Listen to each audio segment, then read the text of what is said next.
Welcome to Healing Childhood Trauma, the podcast for millennial women who are ready to heal from the past. Here, we have the deeper discussions on emotional well-being and practical tips that will empower you to transform your relationships and underlying anxiety from insecure to secure attachment. I'm Lizandra, your host and psychotherapist. I'm a little bit obsessed with human development, deep conversations, and finding the lesson even in the most challenging of circumstances. I'm very happy to have you with me on this journey of self-discovery where we unpack the past and heal in the present. I am taking a little bit of a risk with this episode because I don't actually have a plan.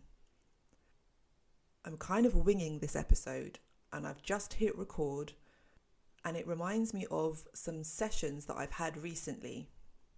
This week there has been a theme of nothing necessarily big has happened, and a client might come to session thinking, I don't actually have anything that I know that I want to talk about. And when we are having weekly therapy, that is entirely normal, that not every session is going to feel like you have a lot to offload. It might feel like your week has just been going through the motions. Nothing major has happened. And so sometimes clients can come to session thinking, well, I don't really know what I'm going to talk about. And as a therapist, I love those sessions. I love the not knowing, and I love not having the structure, because that's when the things that are unconscious that we haven't necessarily been actively thinking about can come to the surface. And sometimes those can be the juiciest therapy sessions. Not always, but a lot of the time they can be, because we've left space open. We've left it open to naturally see what organically comes up without being this filtered version of ourselves or this curated version of ourselves. We just show up authentically. And I think that's kind of what I'm trying to bring to today's episode, because I'm going to be very honest, life has been lifing right now, and that comes with being an adult and all of the responsibilities that generally comes with being an adult and being a parent and being a business owner and all of the things that entails, while also being a therapist. And that is a lot, and so I have to make sure that I'm looking after myself. And so that is what this episode is going to be about.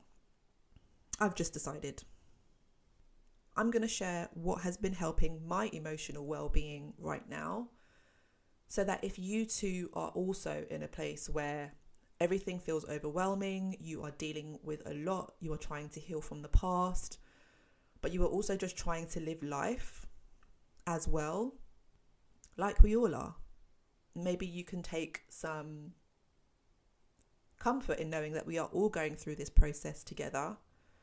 And maybe you can also get some ideas for how you can also look after yourself and pay attention to what your emotional well-being needs and take care of more of what your own personal needs are right now. If you are an empath or a people pleaser, you're more than likely somebody who prioritizes everybody else's needs above your own. And so instead of addressing some of the things that you might need, it's always being somebody who is in service of others. Your role as perhaps a parent, and we have to obviously, as a parent, we have to look after our children and we have to prioritize their well-being and we have to prioritize what they need. But we also have to be mindful of we are not doing that at the expense of ourselves and our own emotional well-being. And self-care, although now it's probably not so much of a buzzword, but self-care has always been around for years. And I think actually it was more of an act of feminism and activism for Black women to take care of themselves. And so self-care is not something that is like a passing phase. It's something that we always need. It's something that we always need to attend to and something that we always need to address. Even when it feels like we don't have the time, we don't allow ourselves the time to be able to do that. Sometimes we have to work with the time that we do have, even if it's more about those smaller moments, those micro moments when we don't necessarily have the time, the space, or the capacity to do much more. And it might not always be about the big things. It might not always be about the big acts of self-care. It might just be in the smaller moments that we can give to ourselves. Something that I have had to be quite firm with, probably in the last few months, maybe a little bit more, but I have had to be quite intentional with moving my body more and getting enough exercise, and not just because I'm a therapist. Obviously, I'm the majority of my work is in sitting, and that's not good for my body, right? And so I've been more intentional and more conscious with making sure that I get out and give my body what it needs. And I've had to schedule that into my day, into my working day, so that I can make sure that either I'm getting my steps in or I'm doing some form of exercise that feels good as well. And not just exercising with an idea of whether it's, I need to lose weight or I need to look a certain way. It's more about moving and being active to help with how I feel and to be able to release energy and release emotions in a way that is healthy for me. And I am not a gym lover. I am not a gym girly. There have been periods of my life where I have loved working out. Well, loved is a strong word. I wouldn't say loved, but I have worked out and it's been part of my routine, and it's so easy to fall out of that routine. But the way that I am using exercise at the moment is more of an act of self-care and an act of self-love. And the music that has been helping me do that, like Beyonce has been on rotation. And I would highly recommend, like, if you are in a place of whether it's trying to find yourself, whether it is trying to give yourself positive affirmations, you need to listen to Beyonce's Renaissance album, yeah? Renaissance, I think the whole album actually, right, is like my go-to for when I want to just whack my headphones in and get on the treadmill.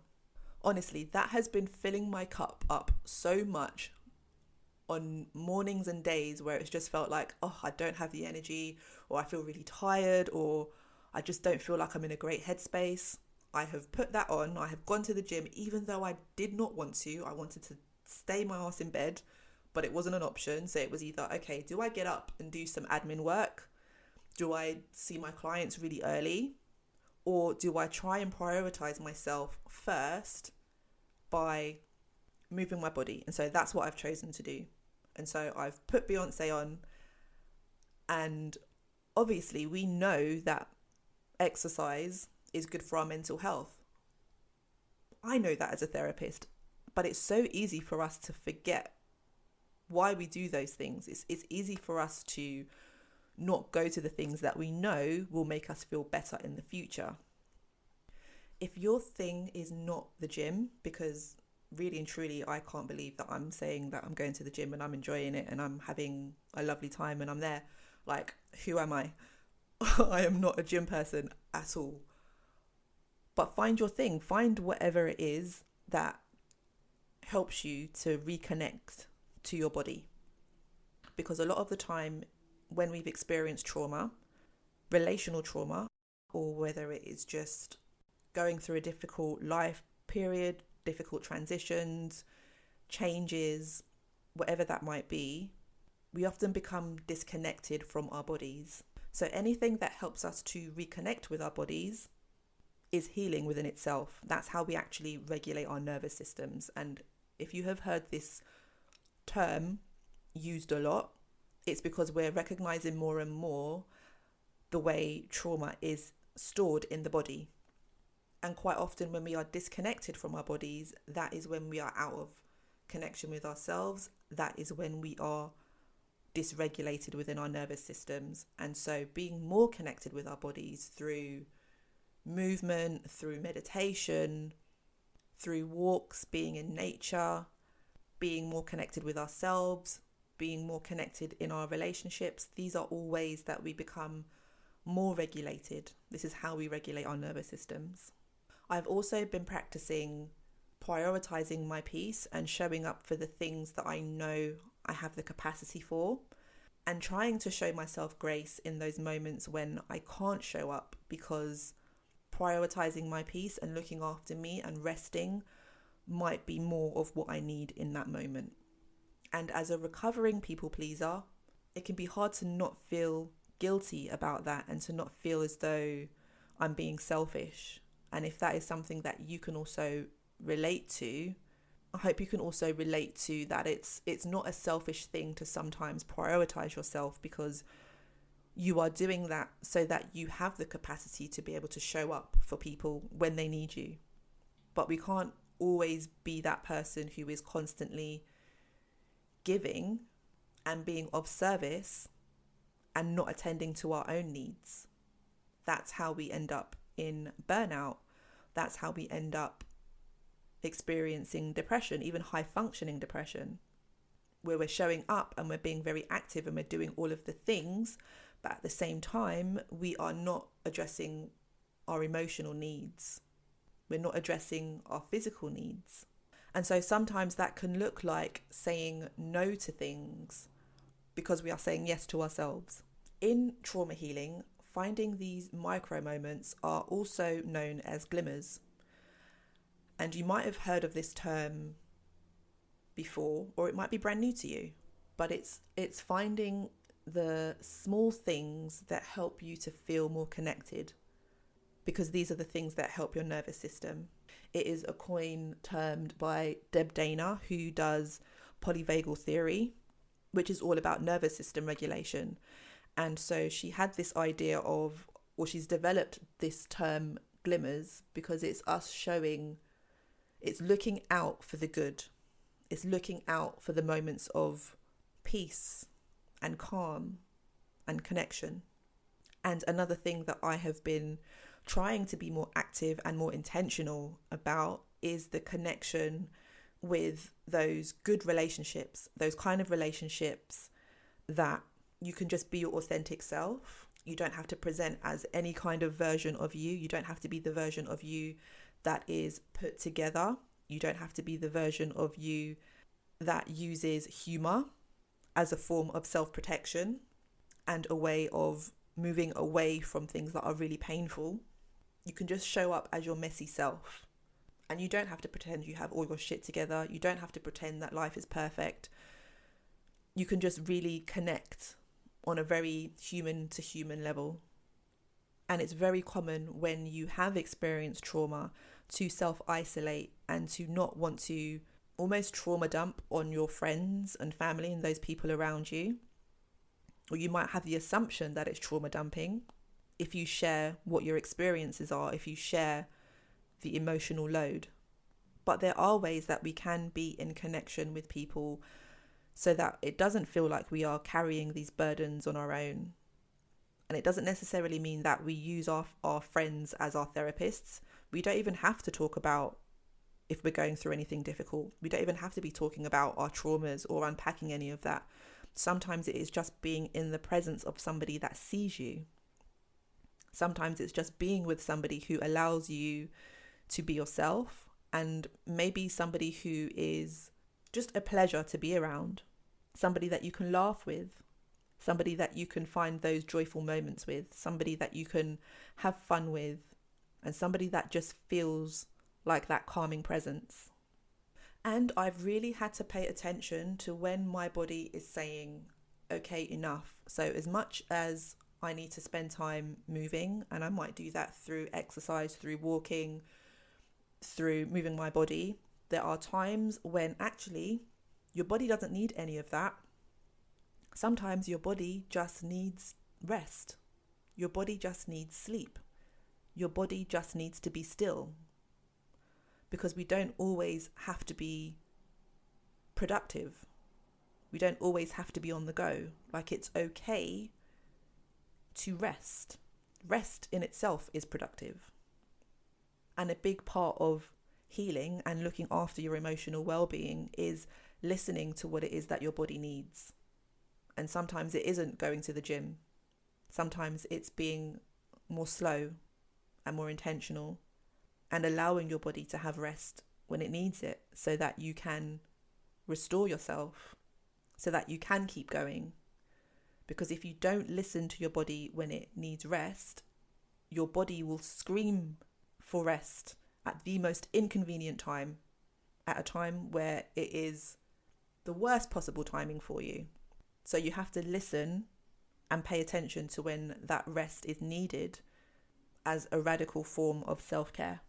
If you have listened to this episode and you've been thinking about your own emotional well-being and what you can do to support yourself in feeling better, in being more connected with yourself and continuing on that healing journey, come and let me know if anything that I have talked about in today's episode has helped you, or has sparked anything, or has just validated what you've been working on yourself.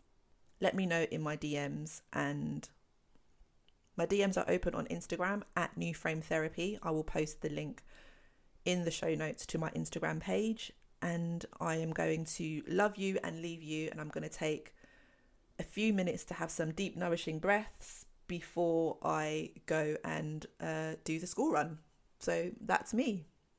Speak to you soon. Bye. Thank you for joining this episode of Healing Childhood Trauma. I hope you found today's discussion insightful and empowering.